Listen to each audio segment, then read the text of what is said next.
Hey YouTubers, Mike Martin's here, Mike Martin's channel. I've received this article several times, and it's Seattle. Let me get comfortable here. Something's happening in Seattle, and yes, they have one of the red hot, biggest housing bubbles in all of North America right now.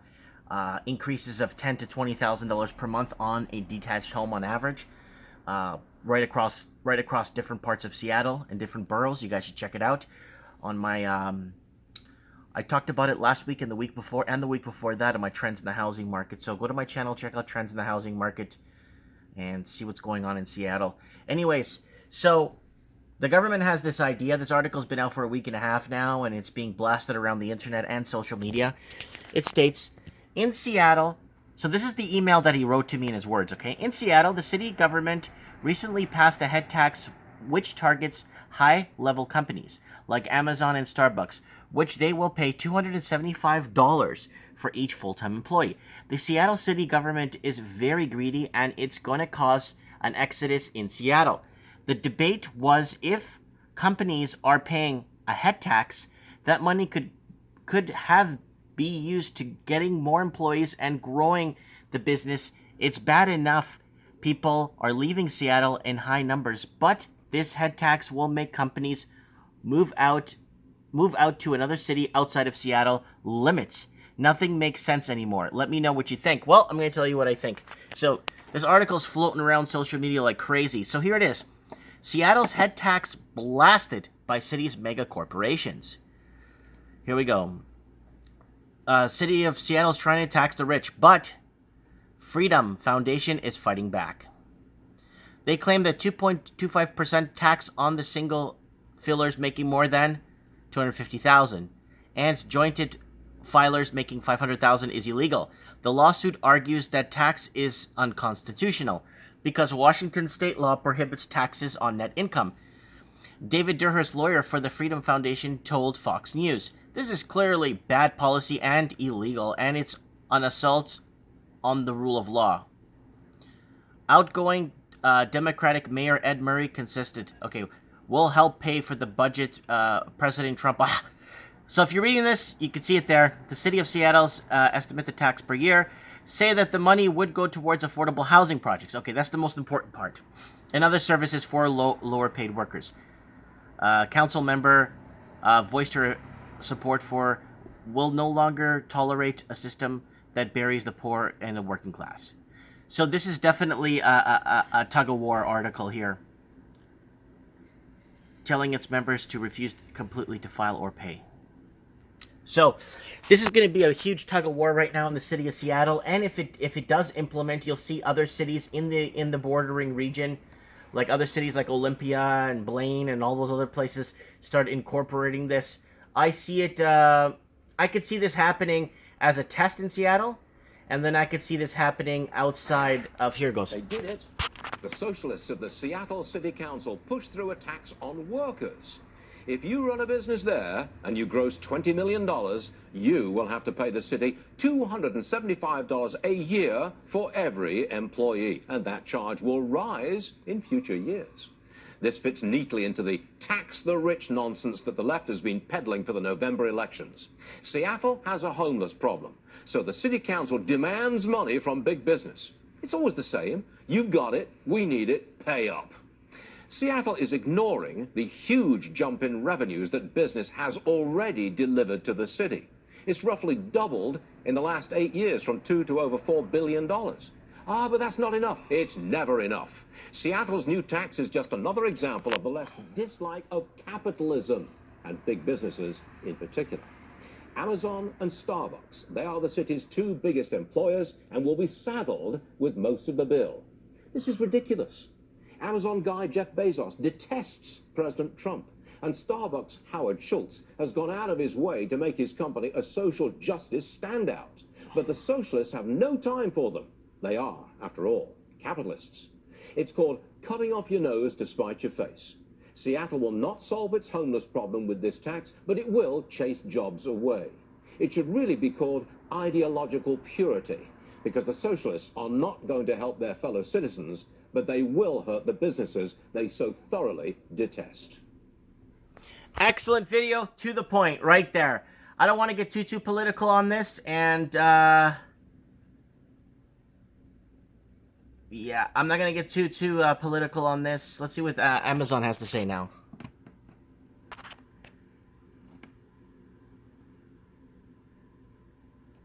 Welcome back. A controversial tax on businesses in Seattle. City council officials are gearing up to vote today on the so-called Amazon tax. Let me just get the volume up here. I don't know why it's always set to halfway. Hillary Vaughn is in Seattle this morning with the very latest. Hillary, good morning to you. Hey, good morning, Maria. Well, the Seattle City Council may decide to pass this tax plan in its final round of votes today, but the Seattle mayor has to sign off on it. And as of now, she is promising to veto it because she thinks the taxes are too high. So she's proposing an alternative plan, slashing the tax per worker for large companies in half from what they're proposing, $500 now per employee, to $250. Supporters of the tax say the money would be used to build affordable housing and help solve the rising problem of homelessness the city has seen as big companies headquartered here like Amazon push housing costs higher. The plan would hit any company making more than $20 million. City officials say 600 businesses would qualify, and the plan would bring $75 million more in tax revenue to the city. But 100 of the 600 big companies that call Seattle home are pushing back on the proposal. Starbucks, Alaska Airlines, and Expedia would all be hit hard, so they penned a letter saying this tax would punish companies, sending a message that job creators will be punished for every new employee they add to the payroll. Even small businesses are worried that this head tax would have a major trickle-down effect on them as fears grow that the tax could push big businesses to move out of the city, changing the economic landscape and moving people out of the city as well. Amazon has pressed pause on a big construction project in downtown Seattle until the vote is decided later today. But either way, Maria, the mayor still says she would be up for a $250 head tax per employee for these big companies, even if the original plan fails. Maria? All right, we'll watch that. It's an important story. Hillary, thanks so much. Digging your take on this, because I know that you've said in the past Amazon does pay taxes, it's state taxes. Yeah, it basically on purchases that it does basically add on sales tax in the vast majority of states in this country where that would be applicable. For their own, right? For their own stuff. Some of the marketplace stuff. Right. It's not. And there's another one there. So, head taxes, from my experience, kind of looking into it, it's extremely rare. You don't. There's I know in Denver, Colorado, there's a $50 a year head tax for a full-time employee. I'm just trying to see if there's any other ones, but yeah, but that was just the only one that came to mind, was the one in Denver, $50 a year, I think, head tax, which is okay. It's not that bad, right? But I want to know what you guys think about this head tax. You know, I have a feeling they're testing the waters, okay? And I think it's going to be today Seattle, tomorrow North America. And that's just the way they're going to start stringing or twisting what they can out of anything anymore. Because the working poor is at its limit right now, and they can't facilitate anymore. They're at a point right now where the working middle class poor, the middle class is now called working poor, and they're just trying really hard to just make ends meet. I don't think it has a lot to do with Seattle rising up property prices. I don't think it has a lot to do with Amazon and all those Google and all those people raising the price of housing. I really don't think so. I think it has a lot to do with foreign real estate speculators coming in, because the amount of foreign investors buying in the United States right now in the West Coast is just phenomenal. So let me know what you guys think in the comments below. Head tax, yay or nay? Should they tax the rich that way? What is the adverse effects? How would it implement on your business if you own one?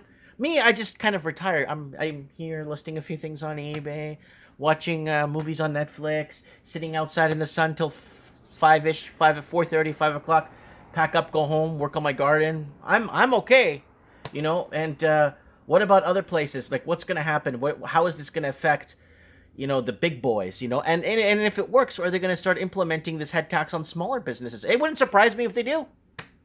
Let me know what you guys think. Comment below. Thanks for watching.